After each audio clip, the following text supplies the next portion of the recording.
Ah, interesting. So it does seem like Jefferson favors bigger populations, and it's really hard to see with this because the only difference is this, and then you have this situation here. Now, to say that Hamilton favors smaller populations, I'm not sure that Hamilton favors smaller populations, but certainly Jefferson, I would say Jefferson does favor bigger populations. Let's talk about that for a minute. Jefferson favors big populations, this claim. It's not super obvious. I mean, the only difference is this here, right here. Oh no, go back, come back there. Sorry, I need to, there. So the only difference is that and that. So, but let's talk about the mechanics of Jefferson. So, oh yeah, yeah. Sorry, I missed that one. Yeah. Oh yeah. Sorry, I blew it. So anyway, here, let me. I believe you though. So about this. Here, let's see. Keep this. Oh no, is it going to go away? No, it's not. Okay, come back. There it is. Yeah, yeah. So I like that statement though. The first part of it. Jefferson. I'll even put it in quotes. Jefferson favors. I got to start fresh. Try again. Jefferson favors big populations. Yeah, sorry, I didn't. I was so focused on East School that I didn't even notice that West School also gained a state or a representative. Okay, so those are the four. So this one goes up, and these go down. So yeah, I don't know how to denote that.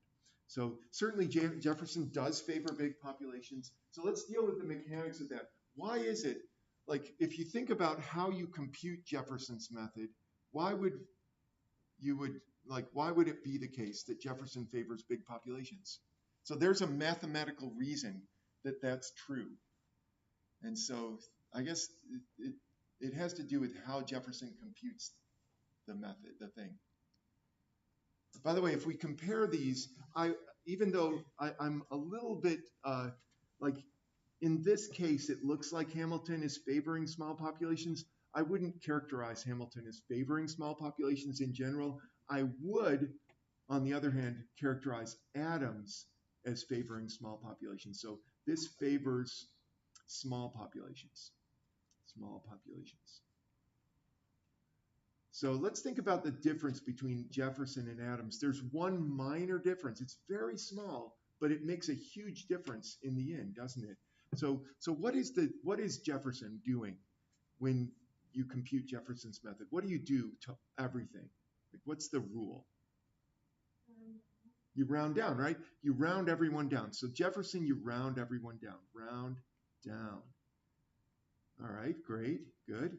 Okay, and then Adams, which we only did for one, I think it was one or two little activities at the end of activity, one or two problems at the end of activity 12, you had Adams' method. Yeah, there were two. There were two. What did Adams do? It rounds up. Okay, so why would that favor small populations? Round up. So why would that be the case that Jefferson favors big populations and Adams favors small populations? Like mathematically, why would that? So I'll put that one. I won't put it in quotes because I'll just state it as a fact. Although Jefferson favoring big populations is totally a fact as well. But I wanted to quote Sarah. So Adams' method favors small populations. So yeah, to understand this, maybe we could make up a fake example that's ridiculous. So let's make up an absurd example. Sometimes this is helpful in mathematics to come up with, yeah, ignore that. To come up with something like some ridiculous edge case. So let's do this. So let's say that we have states. So state, let's see, and then population.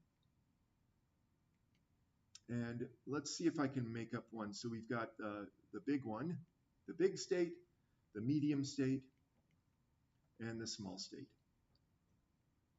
And let's say that the population of the big state is 1,000. The population of the medium state is 100. And the population of the small state, that may be too big. No, I'm just gonna go with it, 20. So there's my populations, 1,120. And here's what we're gonna do. We're gonna apportion, let's do, I wanna make sure that this works out nicely. How about 50? We'll go with 50. We'll apportion 50. 50 people using Jefferson's method and Adams' method.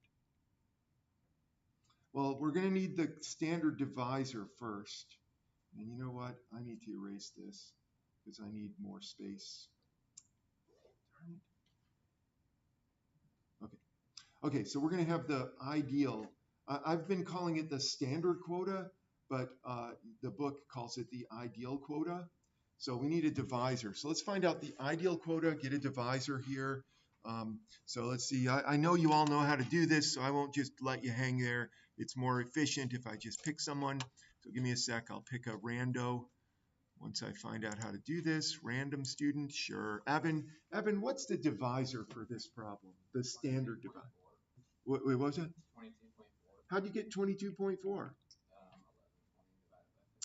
Good. So we all know that. It's the standard divisor. This is the sort of the average district size. So using that standard divisor, we can get ideal ideal quotas for each of these people.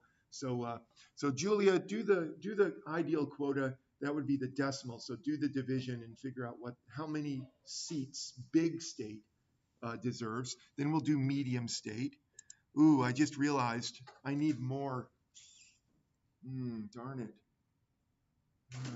It's okay. I think it'll still work. I just realized mathematically it would be helpful if we had one big state, a bunch of mediums, like 10 mediums, and then one small. It'll be okay though. So Julia's going to do big state. Jaren's going to do medium state, and then who's got small state? Julia's doing big. How could we do? Audrey, you do small. Okay, so did you do big state? I got 44.6. 0.6 what?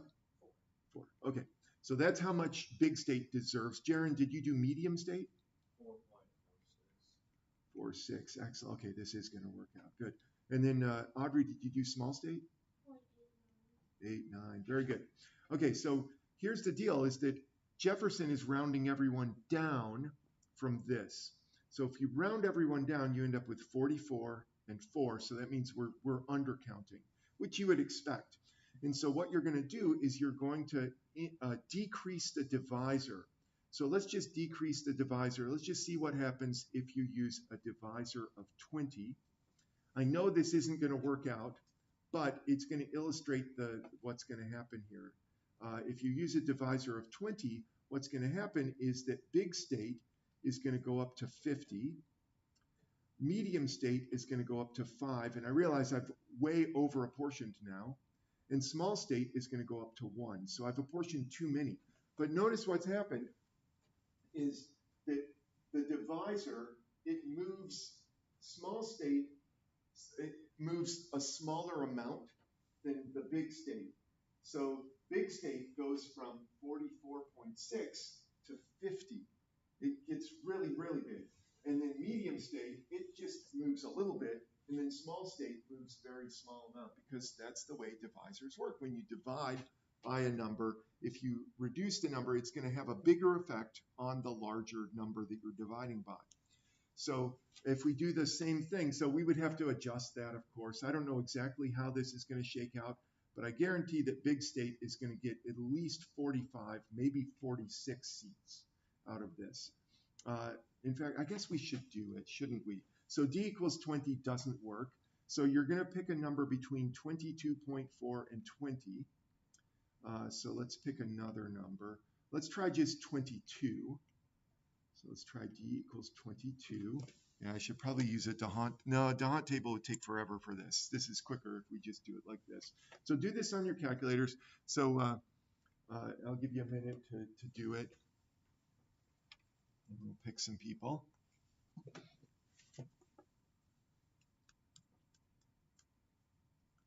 All right, so Sydney, did you do big state? Yeah. All right, what was that? 45.45, very nice. Oh, so I guess that medium state would be just 4.54, right? Because it's just one. Oh, so this actually worked out nicely. And then divide by 5, 0.99. Is that what I got? Huh, interesting. So now I've got 49 total. It looks like okay, so this isn't going to be as exciting as I thought. Because if we reduce this just a little bit, that's going to push this up just enough to give it one seat. But the point is, though, that when you change the divisor, you actually, this number will move way more than this number. So this has changed just a little bit. So it's hard. Okay, so I guess the deal is that it's really hard for small states to increase to where they've actually gained a seat under Jefferson's method because they move so little. Whereas big states, they move a whole bunch when you change the divisor. So on the other hand, when you look at Adams' method, it's the opposite that ends up happening. So if we start with the ideal quota and you use Adams' method, you're rounding everyone up. And because you're rounding everyone up, so you have 45, 5, and 1. 45 plus 5 plus 1 is 51. That's 2 mini seats. So what you're going to want to do is you're going to want to increase the divisor from 22.4 to something like 20. Let's go up to 23 just for fun. Increase the divisor, and then you're rounding everyone up, but that's going to reduce the size of each of these. But without actually finishing this one, let me just point out that when you increase the divisor, the states that move the most are the big states. And so when you put a bigger divisor under there, it's this state that's going to reduce, a larger number than this state. So this will hardly move at all. You can do it on your calculator. You'll get like 0.83 or something. But that one, it might go down below 43 even when you change this. So the states that move the most are the big states. And so if you're rounding everyone down, you're going to favor the big states because they're the ones that will increase the quickest when you change the divisor. And conversely, they will be the ones that change the most when you increase the divisor with Adams' method and you round everyone down. So you might think Webster's method, maybe that's a nice happy medium. And in fact, Congress thought that. I'll show you the history here in just a minute. Interestingly, Jefferson was from Virginia. Virginia is the largest state back in 1790, the biggest state. John Adams was from Rhode Island. Rhode Island still is one of the smallest states. So it kind of makes sense that Jefferson is proposing a method that favors the big states. Adams is proposing a method that favors the small states. By the way, Adams' method was never used. So Jefferson's was used in the first apportionment and the second apportionment, and then never used again. I think, was it used in the third apportionment? I'll see. I've got the history here in just a minute. And then Webster's method was proposed late 1700s, I think. It was used throughout, off and on throughout the 1800s. So let's go back. I'm trying to figure out where I'm going here. Here we are. Going back to this. Oh, why did they keep doing this to me? There we go. Okay, so which one is fairer? I don't know, but it's something to be considered. So was there anything else that you noticed as you were looking through these three sections? I know it's a lot of stuff, but you probably did some of it early on and some of it more recently. But is there anything else that we need to look at that that you thought, oh, that's really interesting, something that you might have done?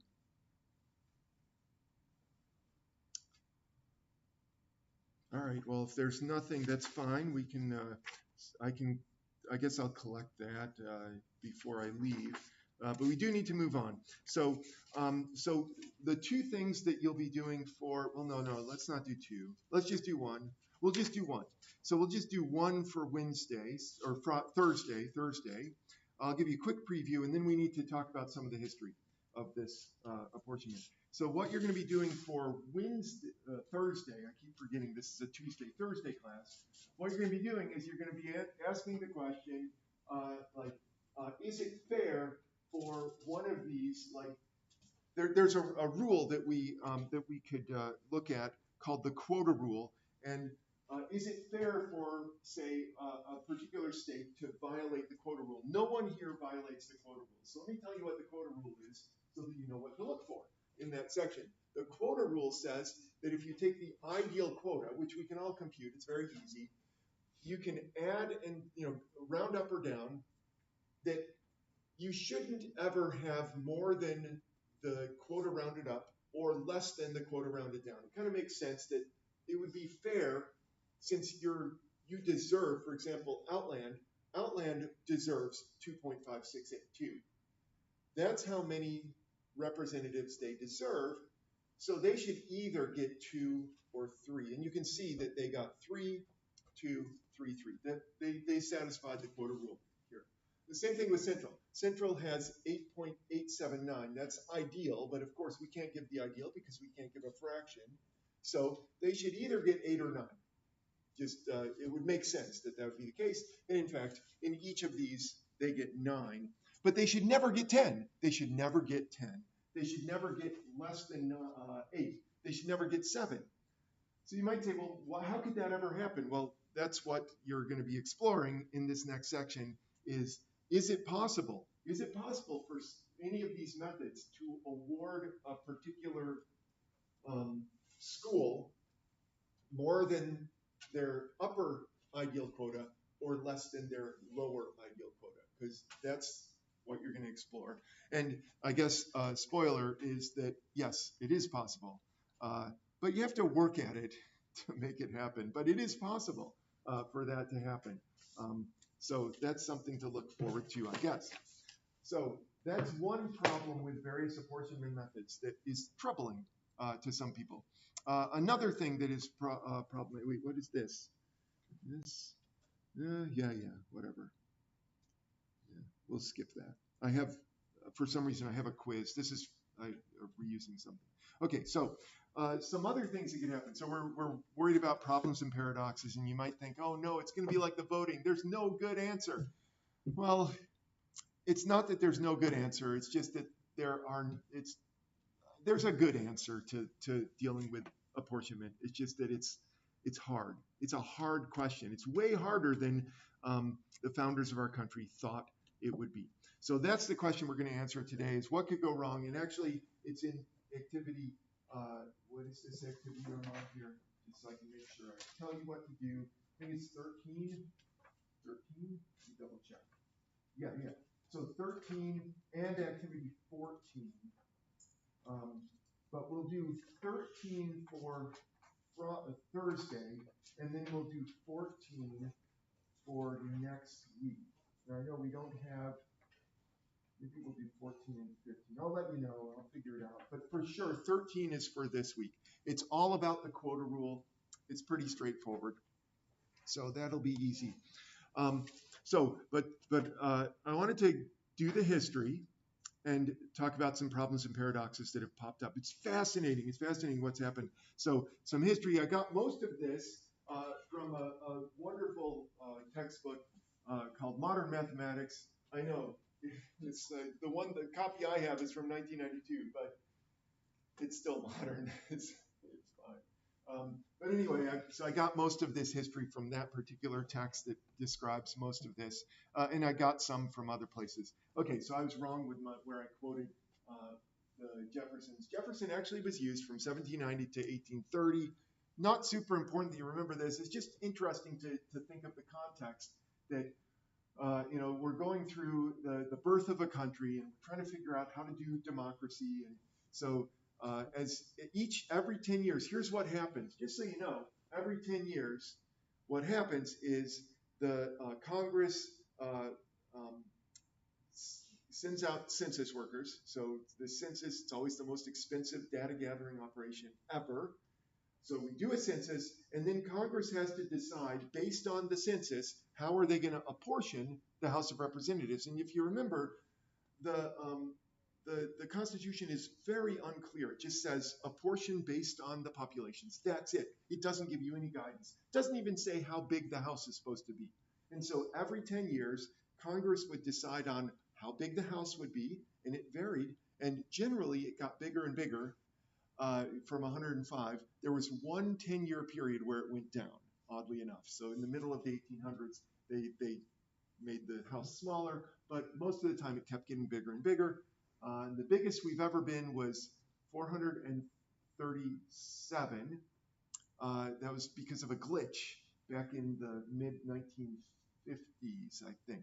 But anyway, now it's 435. It's the size of the house. But anyway, so the apportionment that was used was Jefferson. So you remember 1790, Hamilton's method vetoed, and then Jefferson's method was adopted with 105 seats. I was puzzled, by the way. I didn't realize that your book, it has this sort of census population.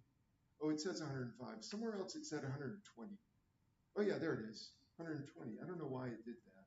Maybe it was to make it more interesting. The way I fudged the numbers, because I thought it would be more interesting, they fudged the size. Okay, so that's what happened in the early part of our history. And then from 1840 to 1900, you had this push and pull between Webster and Hamilton. And each 10 years, they decided, Congress decided on a method, and it was usually either Webster, well, it was always Webster or Hamilton. And sometimes they strategically picked the house size and the method so that both of those methods were the same. Kind of like what we had back here. You'll notice that Hamilton and Webster are exactly the same. It's very rare, I should say, for Hamilton to match with Adams or Jefferson. That doesn't happen, especially when you have a larger number, like in the United States. We have many more states, but Hamilton and Webster oftentimes will match. And so Congress would, most of the time, they would just be like, well, we're going to use Hamilton's method, but they always picked the number of seats so that it was exactly the same apportionment as Webster, because they felt like, well, then we're for sure going to be fair.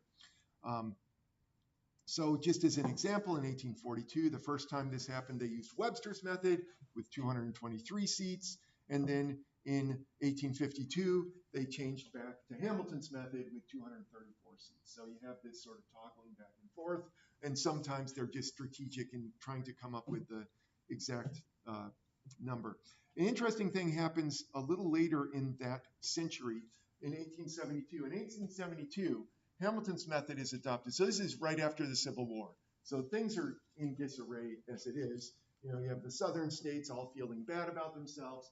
And so there was a big fight over how do we apportion the House of Representatives. So Hamilton's method was adopted. There was an actual bill. It said, we're going to use Hamilton's method. We're going to have 283 seats. But then just before they did the final voting on the bill, somehow 9 extra seats got added. Probably this was because the southern states were feeling bad about themselves, like, oh, we're losers, and so, well, we'll give you another seat here and there. And that made them feel a little better, I guess. But anyway, they were added just before the final vote on the apportionment bill, and so it turned out that the final apportionment didn't agree with either Hamilton or Webster. And this caused problems because apportionment apportions the House of Representatives. The House of Representatives dictates how big of the electoral college vote you get. So we get our electoral college based on how many representatives are in the House of Representatives plus the number of senators. So every state gets number of representatives plus senators, so basically representatives plus 2. So that's why it's 535 votes in the electoral college. So this botched apportionment actually had a major effect on the election later on in that decade. And in particular, it was 1876. The election went to Hayes. Tilden lost that election in 1876. Who cares, right? But it was super close. Notice one electoral college vote. So one electoral college vote difference. And if the apportionment in 1872 had been done correctly, Either with Hamilton or Webster, doesn't matter. You pick it. If you followed the correct apportionment, even with the extra 9 seats, it would have been the other way around. Whoops. Uh, you would have gotten, Hayes would have lost to Tilden. So Tilden actually won the popular vote. So it's sort of like these modern elections we're having where the Electoral College doesn't match popular vote, which I personally think is a problem moving forward if we continue to have elections that are won by people who are not favored by the popular vote. But not only is that the case, but it was because of this. It wasn't even because the Electoral College sucks, which it does. It was because the apportionment was messed up in the first place. So that was a big problem. Well, there was more drama later on in the just 10 years later. There was more drama, and to illustrate that, I need to have you do a couple of apportionments for me. So here is we're going to use Hamilton's method, and you've done one of these. We've done the one on the left already. So if you can dig that out of your notes, that's fine. Or if you can't, this one's an easy one. So that one's super easy. And the reason why it's super easy is you don't need to use your calculator at all, because the standard divisor is 100. So I've got 17,600 people in this country with these 3 states, and 176 representatives, which makes 100 as the standard divisor. So that one's super easy. You probably could do it in your head. The other one's a little bit harder, but I got you started here. There's the same populations, the same total population. The only difference is I'm going to put 1 additional seat in the House of Representatives. And so that changes the divisor. Not as nice of a number, so you're going to have to use your calculators with this one. So you probably did this one already. Even if you haven't, you can do it in your head. The one on the right, not so easy. You can do it as, I know it says group work. Do it as a group or not. You can do it yourself. If you're a loner, that's fine. So I'll give you a few minutes, work this through. I'll sip my tea, and then we'll see where we go.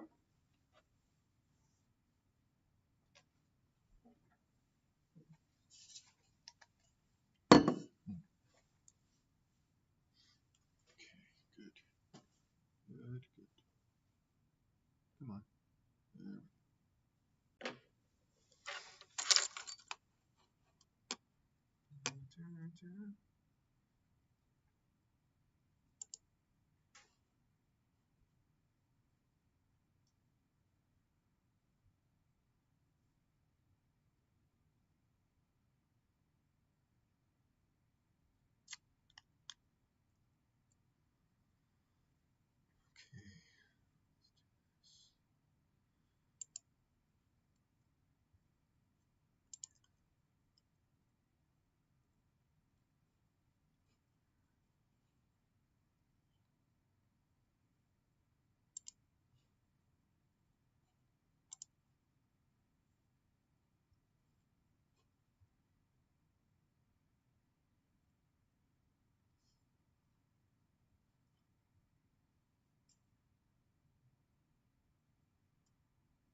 All right, let's see how we're doing. The first one, like I said, was super easy.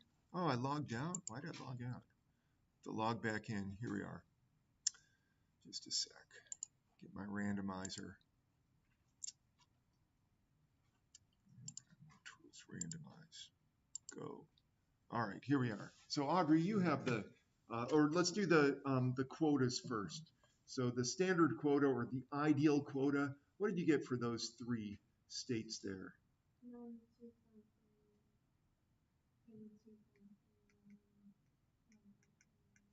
Yeah, so this one, because I was kind with the 100, you just divide by 100, super easy. I've got lower quota there, round down. I just put that there to help us remember 92, 82, and 1. Add those up, and you get 175. Oh, I need 1 more seat. But you know Hamilton's method, you know what to do. Let's find out. Julia, who do we give the extra seat to? Trigshire. We love Trigshire, don't we? Actually, I think Trigshire is probably most math students' least favorite subject. But there it is, number of representatives. Beautiful. Okay, so we did that before, though. Not a surprise. Not very difficult. Now let's go over here to 177 and see what happens. This one was a little bit harder because you had to actually pull out your calculator, which I don't like to do, but I'll do it if I have to. All right, so Evan, what did you get for your 3 standard quotas? 92.82,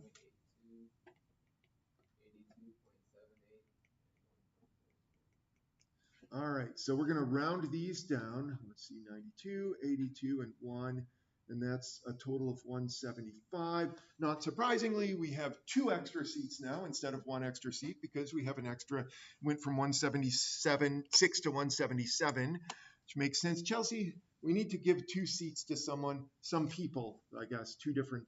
Who gets those 2 seats? Well, now you're using Hamilton's method. I know we want to give it to Triggshire, but Hamilton's method is based on the decimal parts. So what's that? Yeah, the first 2, right? As much as we'd like Triggshire to get one, you know, because we love Trig, it goes to those 2, and we do this, 177. Now, I'm sure you're thinking to yourself, well, that seems contrived. And indeed it is. It took me a little while to come up with an example that exhibited this behavior. But you'll notice there's a problem, isn't there? What is the problem? Can anyone articulate? I mean, I think, I don't know, I see a problem between the left and the right, but can anyone articulate what that problem is? What's wrong? Or maybe you don't see a problem. You're like, oh, whatever. We don't care about trig. I mean, Chelsea wants to give 1 seat to Trig. Trig, they deserve it, don't they? So what's wrong with what just happened? Yeah, what do you think? I would think that with more seats, they would go to the smaller populations and be more spread out. But in fact, it looks like it goes to more higher populations instead. Yeah. So you have more seats. So let's just ignore this for a minute. Let's ignore that. Let's go back here for a sec. Ignore the stuff on the right. You're adding seats. You're saying, I want more seats. And so when we add 1 more seat or 2 more seats or however many more seats, you would expect that no one would lose seats, right? You're making the House of Representatives bigger, not smaller. And so you would expect this to actually just increase one of the 2 bigger states, not take something away from the smaller state.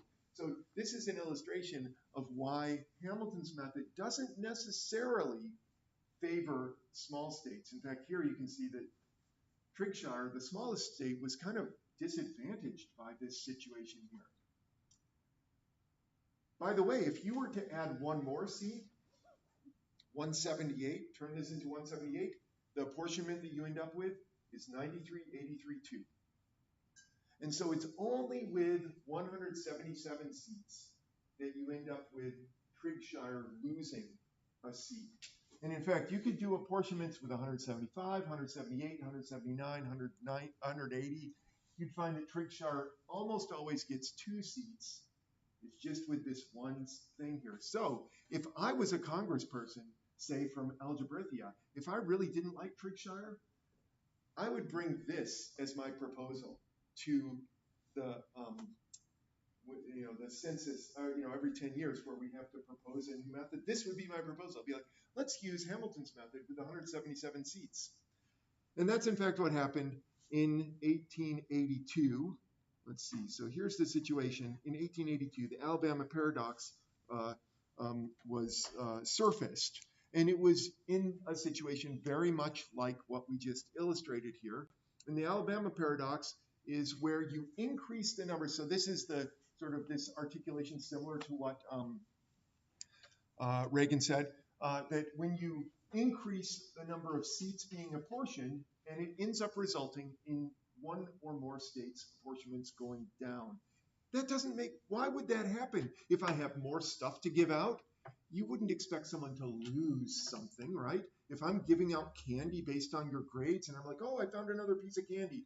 Here, who gets it? And it's like, oh, I have to take that one away from you. And that doesn't make sense. Why would that happen? But it happens with Hamilton's method.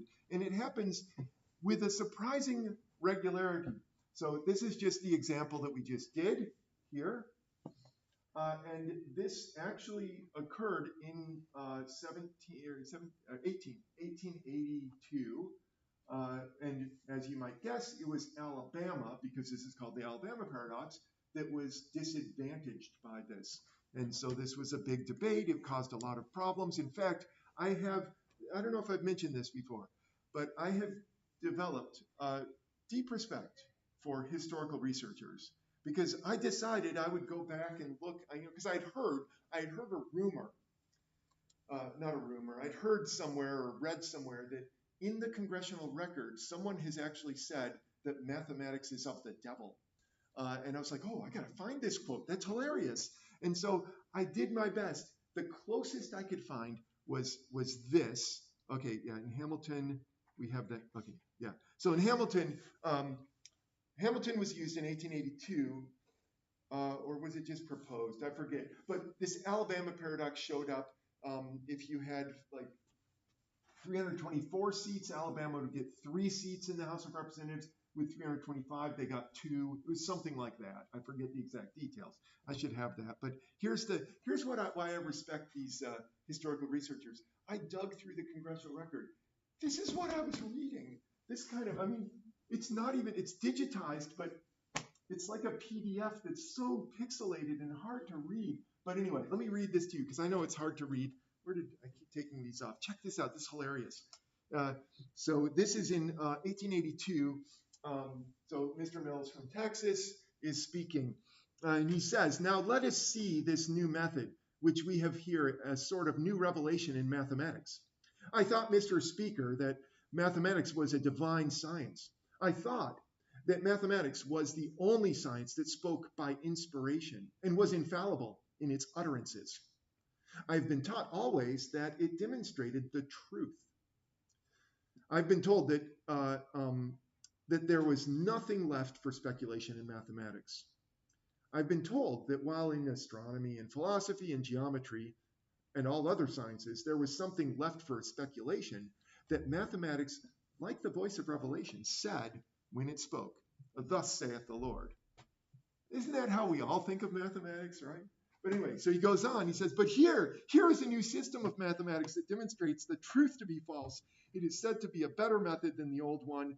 Take New York and the continuation of the paradox and what we have. In this number 320, New York has 32 members. Okay, and then I cut it off. But he's complaining that even if you look at New York, if you look at with 320 representatives, New York would have 32. And I believe the next line is with 321 members in the House of Representatives, New York only has 31. So this surfaced because of Alabama. But so Mills here is just like, I can't believe that we're using this method that has this horrible problem with it. It surfaced again, by the way, in 1901. And this is kind of funny that so they're saying, why is it? Let's see.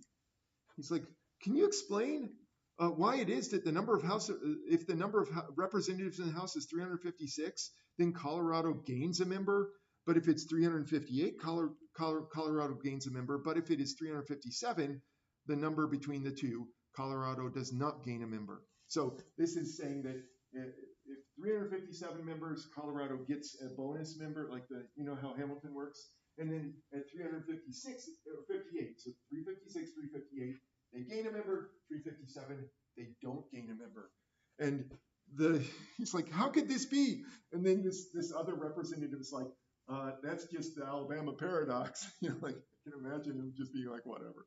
But anyway, it goes on, and it turns out that the Colorado, this is the Sheffroth is from Colorado. He's complaining about this, and he says that.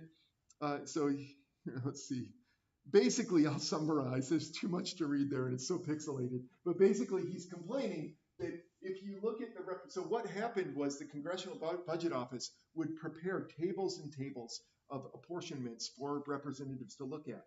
So these representatives, they would look at tables and they'd be able to say, okay, if we have this many representatives, here's the apportionment. If it's this many, here's the apportionment. He was looking at this table and he said, hey, if we have 353, 351, anyway, he was saying basically any number between 350 and 400, Colorado would have, say, 2 members of the House of Representatives, but for that entire range, Colorado would have 2 members. But if you have 357, wherever it is, 357, that's the only time Colorado only had 1 member. And he said, and why is it that whoever it was brought this bill? Yeah, and of course, that's the number that was used for this bill sent to the House. Yeah, there's laughter. Apparently, they're like, ha ha ha. You know, but yeah, so it's frustrating that, at least for Colorado, that they look at these tables and they're like, wait a minute, we deserve 2 members, 2 members, 2 members. Oh, 1 member, 2 member, 2 member, 2 member. And which number did they choose for the House of Representatives? Is the one where Colorado only got 1 member of the House of Representatives. So, and he's just, grousing at this, and I guess that's why it's kind of funny. He probably said it in a funny way too, I'm guessing. So anyway, this Alabama paradox was a huge problem. I guess it's here. Is this? Let's see. Is this the 395? No. This is a different problem. We'll talk about next time. Except, it just, I don't know. Once again, you have this amazement that mathematics is imprecise. Like he says, all this scientific figuring. Everybody knows that it is proven with mathematical exactness figures that the asymptotes of the hyperbola get nearer and nearer to it constantly, and yet never reach it. When in practice is absurd. I don't know. It's just funny to me that someone is referring to a hyperbola and the the asymptotes of hyperbola. So once again, they're complaining about this is a different problem with Hamilton's method. It's 1901. No, this is the same one. Sorry, they're still complaining about the same thing. So am I done complaining? I don't know. I think I might be done. I guess basically I was digging through. I was reading, trying to find anything that referred to mathematics, and you're probably sick of looking at these horribly pixelated. I wish that it was searchable. It would have made my job a lot easier. Probably it is now. I did this 10 years ago, and I was just, looking. I knew the approximate dates that I was looking for, so I pulled up the congressional record, and it was this PDF that was horribly pixelated, and sorted through and found this. So yeah, it was the same problem, but the state of Maine apparently was suffering in this job. So we'll do the group work. We'll do that next time. That'll be more fun. So there are more problems with Hamilton's method, and I should say that after 1900, Hamilton's method was never used ever again. So eventually we disposed of Hamilton's method as a method, as much as it seems so logical and easy to understand. Okay, so next time, just that one. What is it? The quota method? Is it fair? It's activity 13 is what we're doing. Let me stop the recording, and then we will move on. So thanks for coming today.